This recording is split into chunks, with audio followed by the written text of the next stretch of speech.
वक्त की एक बड़ी खबर। आज मोदी सरकार के दूसरे कार्यकाल में संसद का आखिरी सत्र है। आज संसद में ऐतिहासिक चर्चा होने वाली है। सरकार आज संसद में राम मंदिर प्राण प्रतिष्ठा पर धन्यवाद प्रस्ताव लेकर आने वाली है। संसद के दोनों सदनों में सरकार ये प्रस्ताव लाएगी। प्रधानमंत्री नरेंद्र मोदी के भाषण के साथ राम मंदिर पर चर्चा समाप्त होगी। बीजेपी ने अपने सांसदों को इसके लिए व्हिप जारी किया है। लोकसभा में नियम 193 के तहत सरकार के प्रस्ताव लेकर आएगी, जबकि राज्यसभा में नियम 176 के तहत इस प्रस्ताव पर चर्चा होगी। और संसद के आखिरी सत्र की आखिरी स्पीच आज प्रधानमंत्री मोदी की होगी। सुबह 11 बजे लोकसभा में यह चर्चा होगी। 22 जनवरी को अयोध्या में राम मंदिर में रामलला की प्राण प्रतिष्ठा की गई और बीजेपी ने अपने एजेंडे में मैनिफेस्टो में शामिल सबसे बड़े वादे को पूरा किया। ये बजट सत्र का ही आखिरी दिन नहीं है, बल्कि मोदी सरकार के दूसरे कार्यकाल में संसद सत्र का भी आखिरी दिन है। इसलिए पीएम मोदी की स्पीच के साथ इसे यादगार बनाने की योजना बनाई गई है। राष्ट्रपति के अभिभाषण पर चर्चा का जवाब देते हुए पीएम मोदी लोकसभा में राम मंदिर में प्राण प्रतिष्ठा का जिक्र भी कर चुके हैं। तो आज प्रधानमंत्री मोदी राम मंदिर के प्राण प्रतिष्ठा के बाद संसद में चर्चा करेंगे। और सबसे बड़ी बात है कि प्रधानमंत्री मोदी के दूसरे कार्यकाल के इस संसद सत्र का यह आखिरी सत्र है और आखिरी सत्र का आखिरी दिन है जब प्रधानमंत्री मोदी राम मंदिर प्राण प्रतिष्ठा को लेकर इस चर्चा में शामिल होंगे।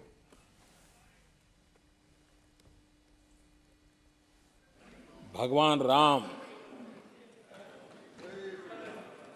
आदरणीय अध्यक्ष जी, भगवान राम न सिर्फ अपने घर लौटे, बल्कि एक ऐसे मंदिर का निर्माण हुआ जो भारत की महान सांस्कृतिक परंपरा को नई ऊर्जा देता रहेगा।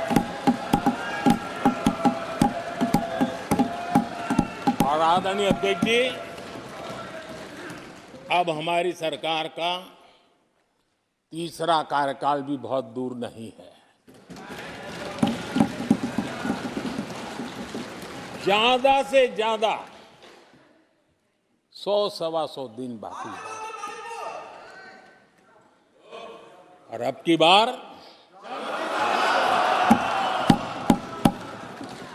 पूरा देश कह रहा है, अब की बार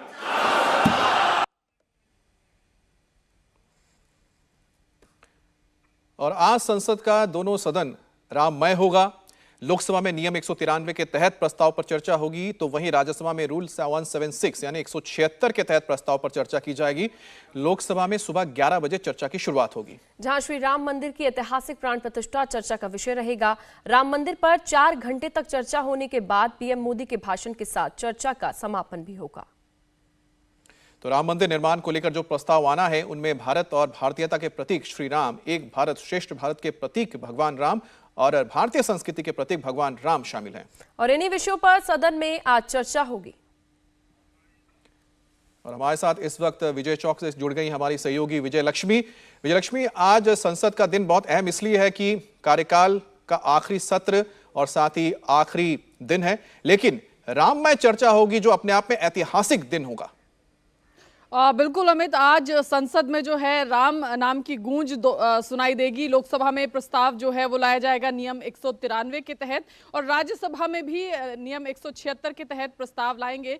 लोकसभा में भारतीय जनता पार्टी के 3 सांसद ये प्रस्ताव लाएंगे। उस पर सतपाल सिंह हैं, प्रताप सिंह सारंगी हैं और संतोष पांडे हैं। वहीं राज्यसभा में राकेश सिन्हा, सुधांशु त्रिवेदी और के लक्ष्मण जो हैं ये प्रस्ताव राम मंदिर को लेकर आएंगे। तो आज दोनों ही सदनों में राम नाम की गूंज जो है वो सुनाई देगी। दोनों ही, अगर विपक्षी दल की भी बात करें तो कांग्रेस पार्टी की तरफ से भी 3 लाइन का व्हिप जो है वो इशू किया गया है। अपने तमाम सांसदों को कहा गया है सभी लोकसभा में मौजूद रहें, और भारतीय जनता पार्टी के द्वारा भी 3 लाइन का व्हिप जो है आज के लिए जारी किया गया है। तो आज जो है, और प्रधानमंत्री का जो भाषण है वो लगभग 3:30 बजे के आसपास, क्योंकि 4 घंटे का समय अलॉट किया गया है इन प्रस्तावों पर चर्चा के लिए। लोकसभा में तो 4 घंटे का समय है, तो 11 बजे के करीब चर्चा शुरू होगी और 3 बजे के आसपास ये चर्चा खत्म होगी। उसके बाद 3:30 बजे के आसपास प्रधानमंत्री नरेंद्र मोदी जो है वो उनका भाषण जो है वो होगा, वो इस प्रस्ताव पर बोलेंगे और फिर उसी के साथ समापन जो है ये बजट सेशन जो है वो भी खत्म हो जाएगा। छोटा सा रिएक्शन इस बारे में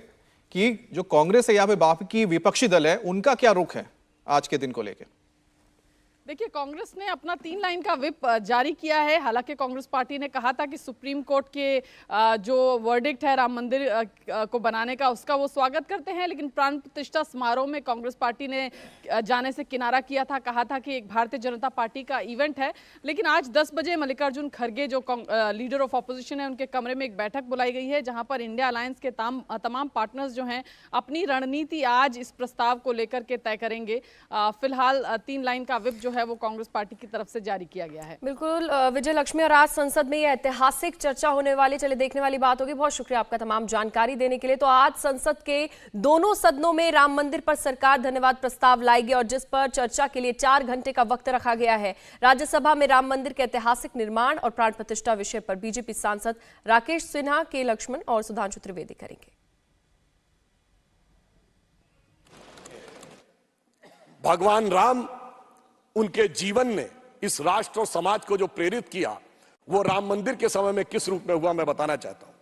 अगर भगवान राम का जन्म केवल इसलिए हुआ था कि रावण का वध करना था, तो अयोध्या के राजा के रूप में अयोध्या की सेना लेके जाते, रावण को मार देते, परंतु उससे धर्म नहीं स्थापित होता। इसलिए पहले राजा राम को वनवासी राम बनना था, उसके बाद निषाद राज का सम्मान, उसके बाद माता शबरी का सम्मान, उसके बाद सुग्रीव का राज्याभिषेक, फिर बानर, रीछ, भालू अर्थात समाज के उन दूर के कोनों में खड़े हुए लोग जहां तक किसी की दृष्टि भी नहीं जाती थी, सबको संगठित किया, और संगठित करके तब जाकर उस समय की विश्व की सबसे बड़ी शक्ति को उन्होंने परास्त किया। अर्थात समाज के हर वर्ग को सम्मान, स्थान देकर तब जाकर राम का राज्याभिषेक हुआ था।